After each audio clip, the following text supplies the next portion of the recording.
His whole family of 4 died on the same day, in the same house, and the reason will shock you. Watch this video till the end. Men especially need to hear this.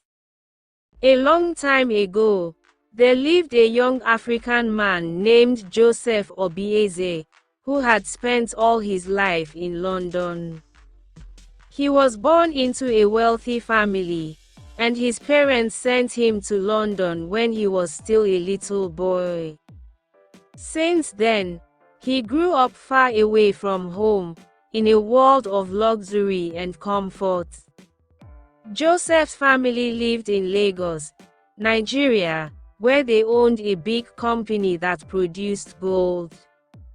The company was famous all across the country, known even to little children. It was called the Glittering Gold Company, and it was built in Joseph's name. His parents often said the company was their pride and legacy for their only son. One fateful day, tragedy struck. Joseph's father, mother, and his 2 sisters were all poisoned. It happened in the same house, on the same day. When the police investigated, they concluded it was food poisoning. When the news reached Joseph in London, his world fell apart. He cried bitterly, day and night, his whole family, gone. His father, his mother, his 2 sisters, all dead in a single day. The pain was too heavy for his heart to bear. Unable to rest, Joseph took the next flight home to Nigeria. But when he arrived, he did not go straight to the family house. Instead, he checked into a hotel, where he locked himself up for days. He wept in secret, asking himself over and over, who have they offended? Why did this happen to them? What sin could they have committed to deserve this? Tears became his companion, but amid the grief, a fire began to burn within him, a fire of revenge. He swore an oath to himself that he would uncover the truth. He would find out who killed his family, and when he did, he would make them pay, with the same pain, the same death, and the same tears they caused him. He believed deep inside that the people responsible were not outsiders, but those within the Glittering Gold Company itself. Perhaps it was greed, perhaps it was betrayal, but he knew the killers were among the workers or the partners of the business. To get to them, Joseph made a decision. He would disguise himself as a poor man and work in the company his parents built. Since no one in the company had ever met him, after all, he had lived all his life abroad, it would be the perfect plan. He would hide his true identity, walk among them like one of their own, gain their trust, and one by one, uncover those who destroyed his family. The next morning, Joseph wore simple, torn clothes. He carried an old bag and held a folder of documents, the kind job seekers usually take when searching for work. With a calm but determined face, he walked towards the Glittering Gold Company, the empire that bore his name, ready to begin his mission. At the gate, he met one security guard who directed him to the administrative building where new workers were being considered. There were dozens of people waiting outside, each holding their own files. Joseph quietly joined the line, blending in like any other job seeker. When it was finally his turn, one of the managers flipped through his CV and raised a brow. "Young man," he said slowly, You seem far too qualified for the kind of work we have left. Joseph kept a humble face. I'll take any position, sir. I just need to work, he replied. The man checked the papers again and sighed. There are only 2 vacancies, a gate man and a cleaner. Joseph thought deeply for a moment. If he became a gate man, he would only stand outside. He wouldn't be able to see or hear anything happening inside. But as a cleaner, he could move around freely, into offices, halls, and every corner of the building. I'll take the cleaning job, he replied at last, and that was how the real owner of Glittering Gold Company became one of its cleaners. The next morning, Joseph woke up before dawn. The city was still dark, but he was already dressed in his new cleaner's uniform, a faded blue shirt with the company's name stitched on the chest.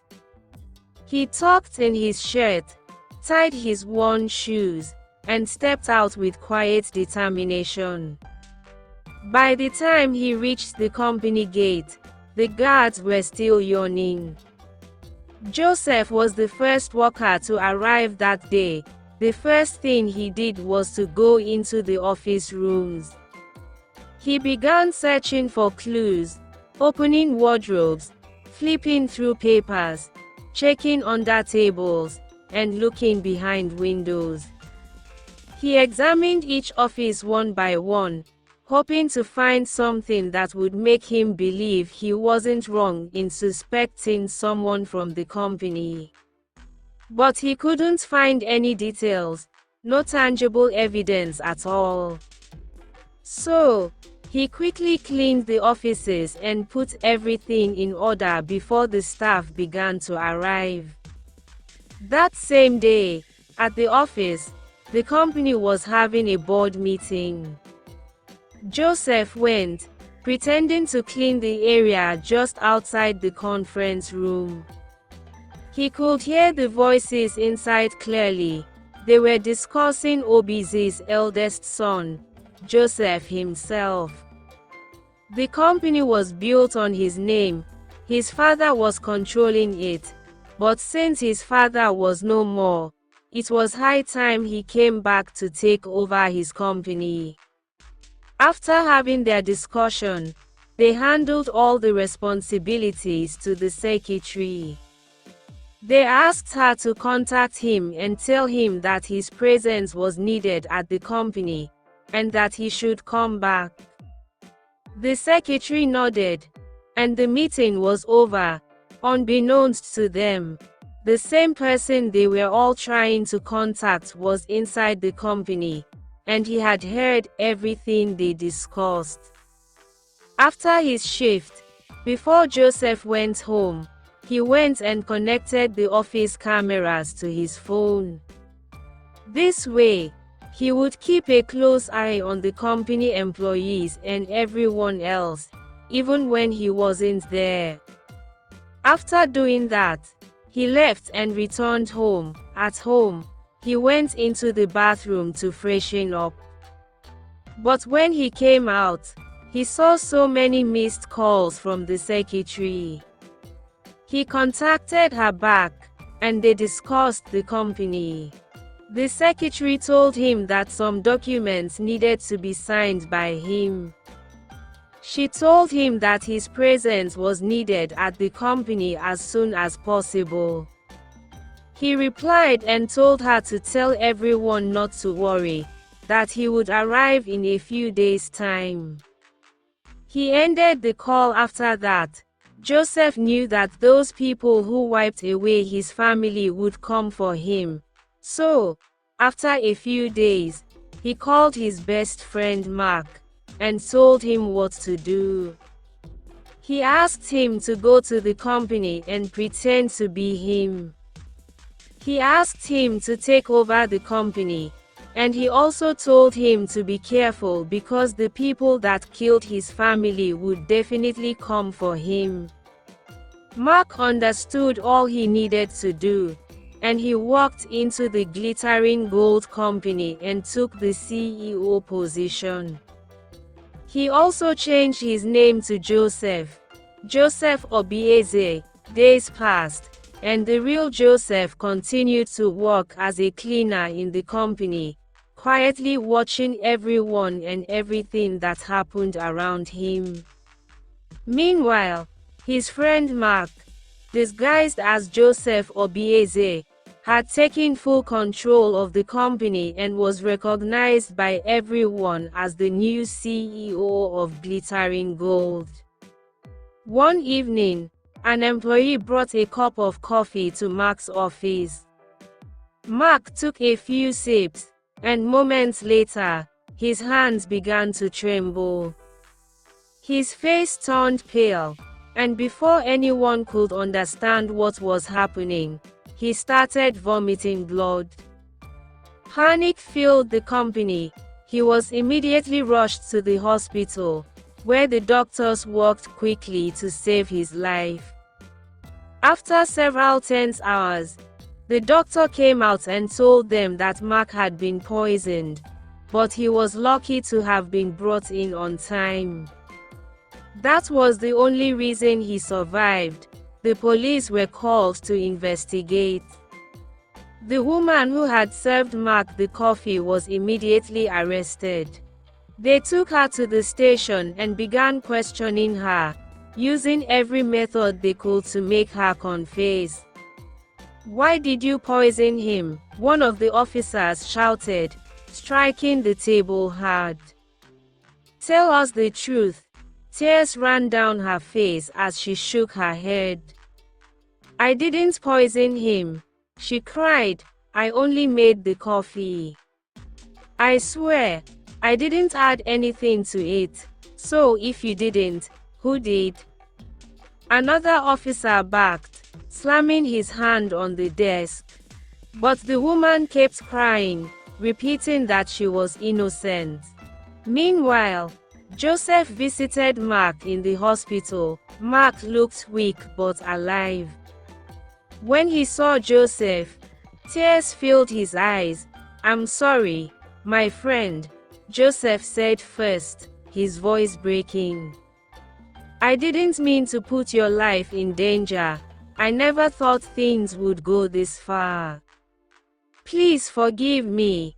Mark squeezed his hand weakly. "Oh, come on, my friend. It's not your fault. We're in this together, remember? Don't blame yourself. Thank God the person who tried to kill me has been caught. The police will deal with her." But Joseph's face turned serious. "That's the problem," he replied. "The police arrested the wrong person. The woman they are holding didn't poison you." Mark's eyes widened in shock.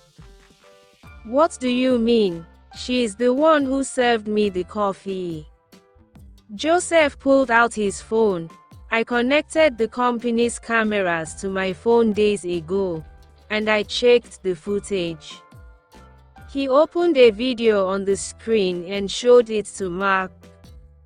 The footage clearly showed another woman putting something into the coffee that was served. Her face was covered with a mask, and she moved quickly.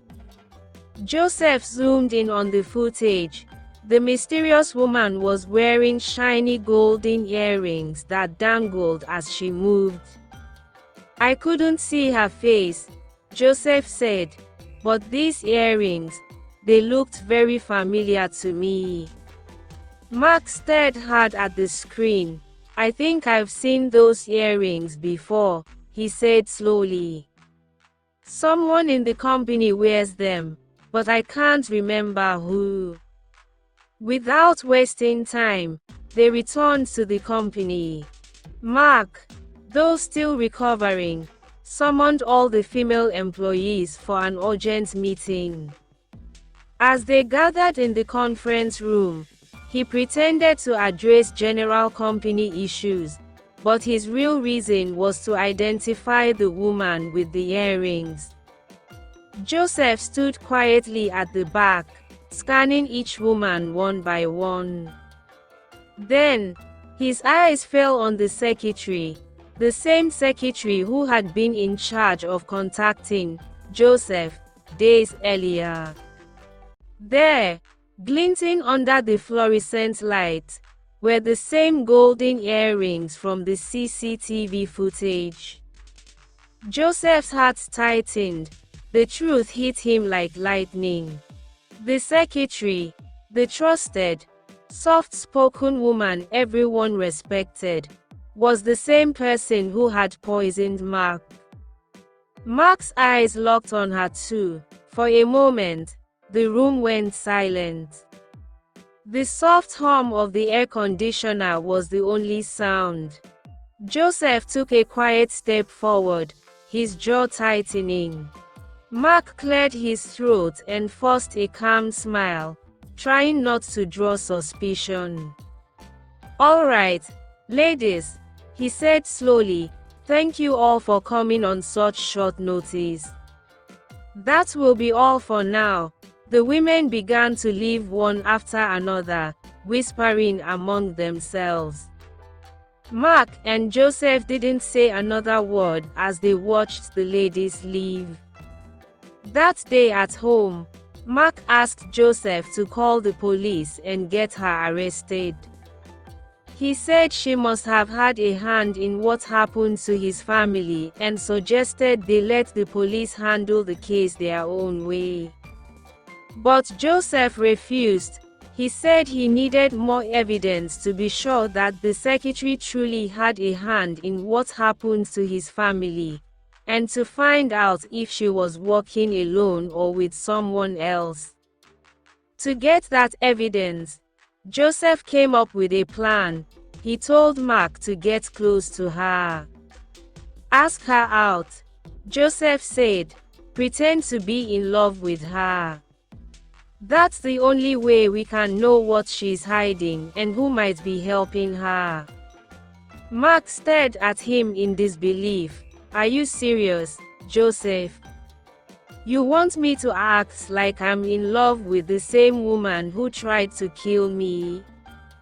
Joseph nodded firmly. "Yes, it's the only way we'll find the truth." There was a long moment of silence between them. Mark hesitated. His instincts told him it was dangerous, but Joseph's determination convinced him. After several rounds of arguments, Mark finally agreed to the plan.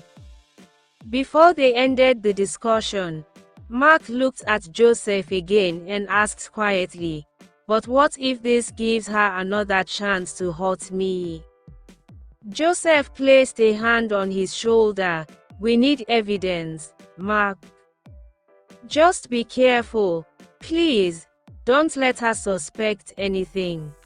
The next morning at the office, everything looked normal on the surface, but both Mark and Joseph knew that this day would mark the beginning of a dangerous game. Mark arrived earlier than usual, wearing a clean black suit and a calm expression that hid his real intentions. He tried to act natural, greeting employees as he passed, but inside, he felt uneasy. Joseph, on the other hand, kept his distance. He pretended to be busy with cleaning duties, while secretly watching every move from the corners of the corridor and near Mark's office door. A few hours later, the secretary, the same woman with the golden earrings, walked into Mark's office with some documents. She smiled politely, unaware of what was coming. "Good morning, sir," she said, placing the files on his desk. Mark looked up and smiled faintly. "Good morning. You're always early," he replied smoothly. She chuckled lightly. "It's part of my job." Mark leaned back in his chair. "I've noticed that you've been working really hard lately," he added in a soft tone. You've been helping me with almost everything. I should probably thank you properly someday. The secretary blinked in surprise. Thank me? You don't have to, sir. I'm just doing what I'm paid for. But Mark's words had already done something. She blushed slightly and smiled. Still, he added, I think it would be nice if we had lunch together sometime. Just the two of us. From the corridor, Joseph quietly listened through the half-open door, his heart pounding. He could tell the plan was working. The secretary's tone softened. I don't know, sir, she said shyly, tucking her hair behind her ear. That wouldn't look very professional, Mark chuckled lightly. Who said it has to look professional? You've done a lot for me lately, and I'd like to know you better. Just lunch, nothing more. She hesitated again, then finally smiled. All right, sir. Maybe after work. Mark nodded gently, hiding the unease in his chest. As she turned to leave, Joseph quickly stepped away from the door before she could see him. When she was gone, Mark sighed deeply and whispered, she took the bait. Joseph appeared from the side corridor, his face serious. Good. But remember, don't get too close. We're only after the truth. Later that evening, Mark drove to an elegant restaurant downtown, the kind of place where soft music played and candlelight glowed on every table. He had reserved a quiet corner in advance, far from curious eyes. Before leaving his house, he had already connected his phone's live camera and mic to Joseph's device. At home, Joseph sat in the couch, his eyes fixed on the screen, watching and listening to every word. When the secretary arrived, she looked surprisingly elegant. Her hair was tied neatly behind her head, and those same golden earrings shimmered faintly under the warm lights. Wow, Mark said with a gentle smile, you look beautiful tonight. She smiled shyly. Thank you, sir. You're looking handsome yourself. Don't call me sir, he replied softly. Call me Joseph. We're not in the office tonight. She laughed quietly, relaxing a little. The waiter came and took their orders. They began talking about light things at first. Work, the stress of deadlines, and how much the company had changed in recent months. But then, as the meal went on, Mark carefully shifted the topic. He leaned slightly forward and asked, so, how long have you been working at Glittering Gold? The secretary looked up, surprised by the question. Not long, she replied, twirling her fork slowly. Just a few months. I joined earlier this year, really? Mark asked, pretending to be casual. I thought you'd been here much longer. You seem to know everyone so well. Her eyes flickered slightly, a momentary hesitation. No, she replied quickly, just good at blending in, I guess. Mark smiled faintly, trying to sound relaxed. That's interesting. So, what made you choose this company? The secretary gave a short laugh. I needed a new start, she said vaguely. Besides, the pay was good. Mark nodded, pretending not to sense her discomfort. But the more he asked, the more she shifted uneasily in her seat. Her smile started to fade, Her fingers tapped lightly against her wine glass.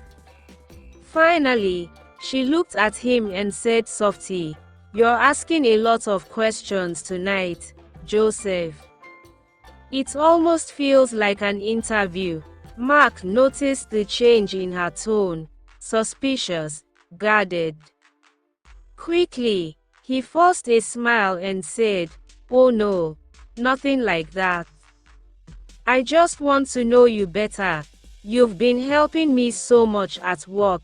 It only feels right to understand the person behind the help." That seemed to calm her a little. She smiled again, though her eyes still held a trace of caution. After dinner, Mark insisted on dropping her home. She didn't refuse. Instead, she smiled shyly and accepted without hesitation. When they arrived, she unbuckled her seatbelt and reached for the handle, but Mark stepped out too. "Let me walk you in," he said with a faint grin. "No, you don't have to. I'll be fine." But Mark insisted gently, pretending to sound casual. "Okay, but can I get a glass of water? I'm really thirsty, please." Reluctantly, she nodded. "All right." She unlocked the door and let him in.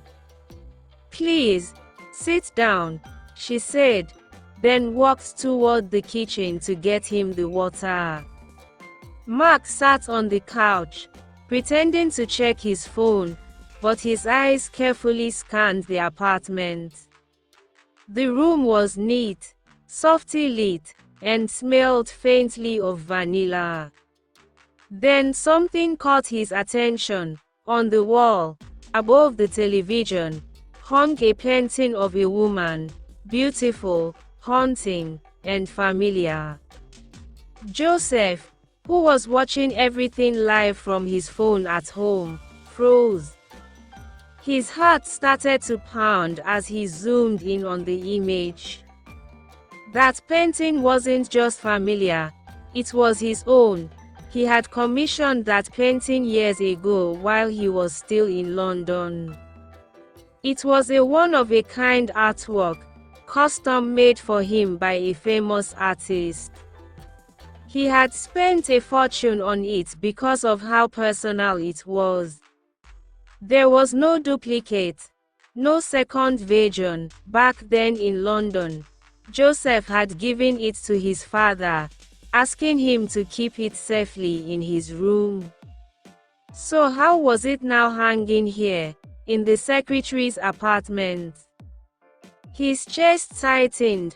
The same crack at the bottom corner of the frame, the one caused during shipping, was still visible. There was no mistake. It was the very same painting. He quickly called Mark.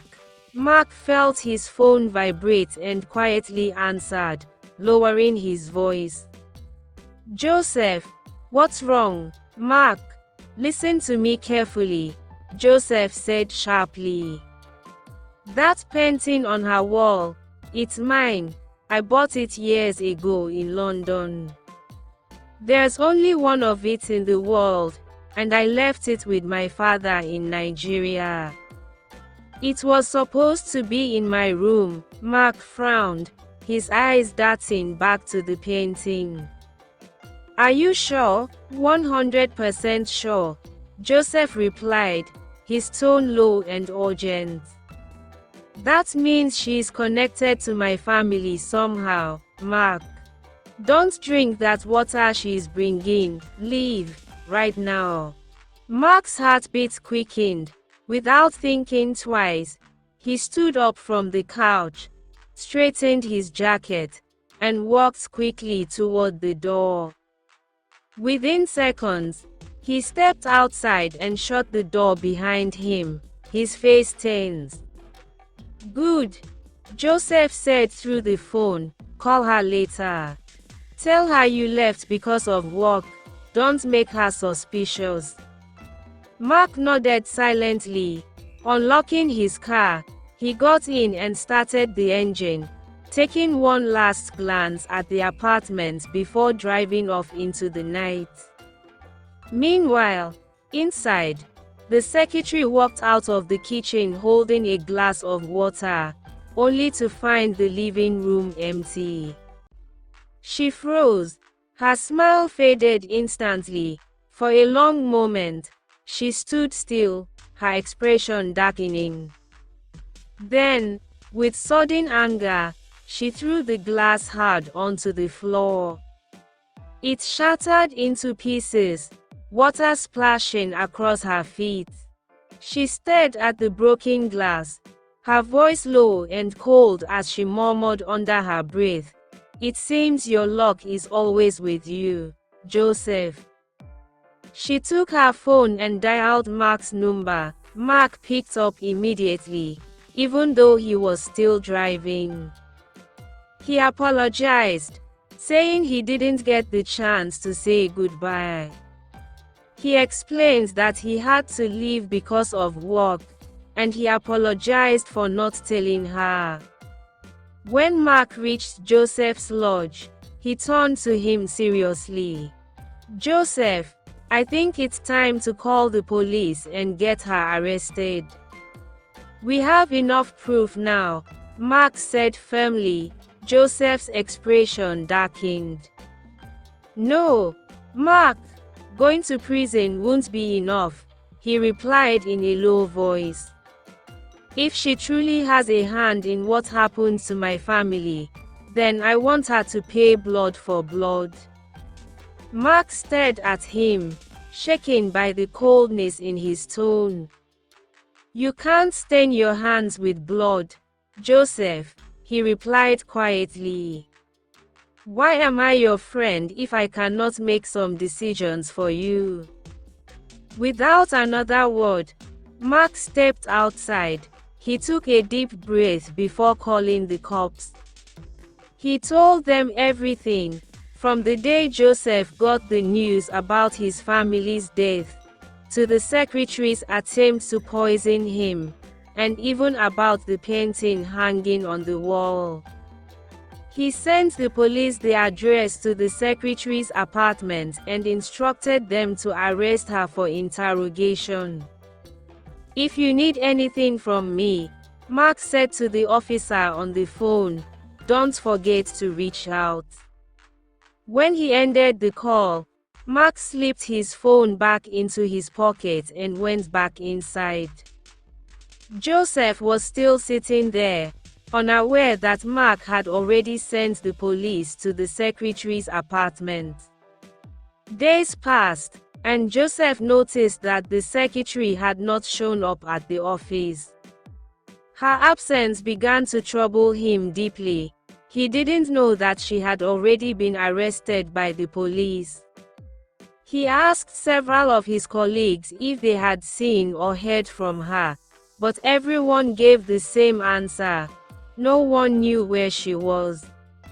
The most painful part was that each time he asked Mark would simply say, "Maybe she noticed something and ran away. I warned you to get her arrested but you refused. Look at what your actions have done. She has run away now. So, don't disturb me." Joseph tried to ignore it, but the unease inside him kept growing. One afternoon, he went to Mark's office, hoping to praise him for answers. But Mark, who already knew exactly why Joseph had come, pretended to receive a call. He quickly excused himself and walked out, leaving Joseph standing there in confusion. Joseph watched him drive away in his car, anger and frustration burning in his chest. That was when he made up his mind to do some digging on his own after work. Maybe if he went to the secretary's apartment, he could find her partner or someone who knew where she'd gone. Meanwhile, Mark had gone to the police station. He met with the officer in charge of the case, and what he learned there left him speechless. It turned out that the secretary was the one responsible for the deaths of Joseph's family. She had poisoned them, and she had also tried to poison Joseph himself. She wanted to erase the entire family, leaving no one alive. When Mark asked the officer why she did it, the policeman shook his head. "She hasn't said anything about the reason she killed them," he replied. "But we'll make her talk soon. She won't be able to hide the truth for long." That same day after work in the office, Joseph had a nose mask covering half of his face. He went straight to the secretary's apartment, but the gate was locked from outside. He asked a few people nearby, and they told him she had been arrested a few days earlier. Joseph immediately rushed home. He found Mark in the living room, sipping wine and typing away on his laptop. Joseph stepped closer and demanded to know if Mark had gotten her arrested. At first, Mark denied it, but under the pressure in Joseph's voice he had no choice. Yes, I got her arrested," he admitted, "but why?" Joseph spat. "Why would you get her arrested? Who asked you to do that? What can the police do? Do you think they'll be able to get the truth out of her?" "No, I'm sure they won't. Do you know how it feels to wake up one morning and learn that your whole family died on the same day? If it were you, how would you feel? Would you just hand the case to some random, stupid policeman and walk away? I wanted this woman to pay. I wanted her to feel the pain I'm going through." He broke off, tears spilling down his face. "So tell me, what have they gotten out of her?" "Please calm down, Joseph," Mark replied, trying to steady him. "Just calm down. The police have gotten some truth out of her. She's the one who killed your whole family. She also tried to poison you. She wanted every member of your family gone. I'm sorry, Joseph. As much as I want to see her suffer for what she did, I didn't want your hands stained with blood. I didn't want you to end up in big trouble for killing her. That's why I had her arrested. Please, trust the police. They've already pulled the truth from her, and they'll find out why she did it. Please calm down." Mark was still trying to calm Joseph down when his phone rang. It was a call from the police station. They wanted him to come immediately. Mark assured them he'd be there shortly. Moments later, he and Joseph rushed to the station. When they arrived, the officer in charge led them into the interrogation room. The secretary sat there, handcuffed, her eyes dark and hollow. The officer began explaining what they had discovered from her confession. Joseph's entire body froze as the words poured out. His father, the man he had always believed was loyal to his mother, had not been faithful. He had countless mistresses outside their marriage, and the secretary was one of them. The officer revealed that the painting found in her apartment had originally been a gift from his father to the secretary. He used the painting as a flirtatious gesture. Later, he got her pregnant. When she demanded that he take her in as a second wife, he refused. Instead, he offered her a huge amount of money to abort the pregnancy. But the secretary didn't comply. She took the money, spent it on herself, and still insisted that she would not abort the child, that he must marry her or she would expose their affair. She threatened to go to his wife and tell her everything, including the pregnancy. Panicked, Joseph's father pleaded with her to calm down and give him more time to explain things to his wife.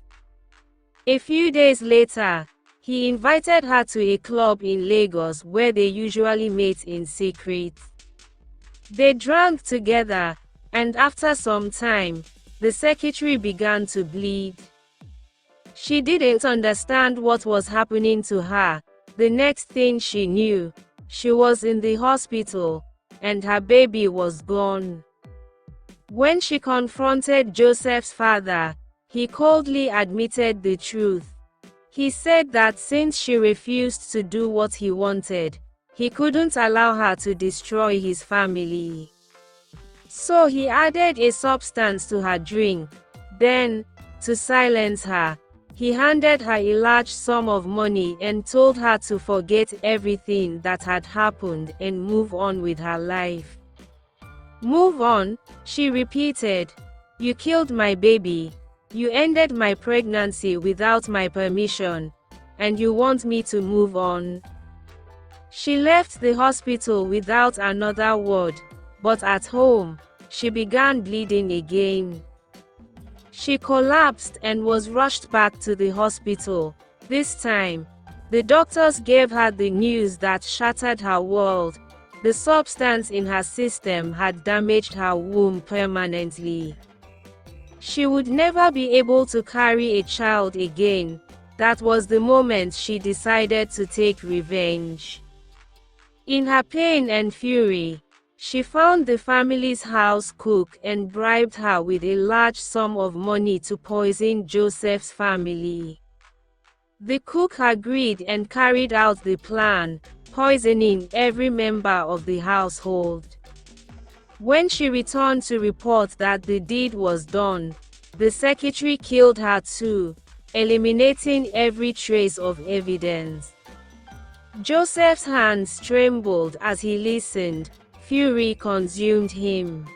Before he knew it, he lunged at the secretary, trying to strangle her, but the police quickly pulled him away. The investigators confirmed every word she said.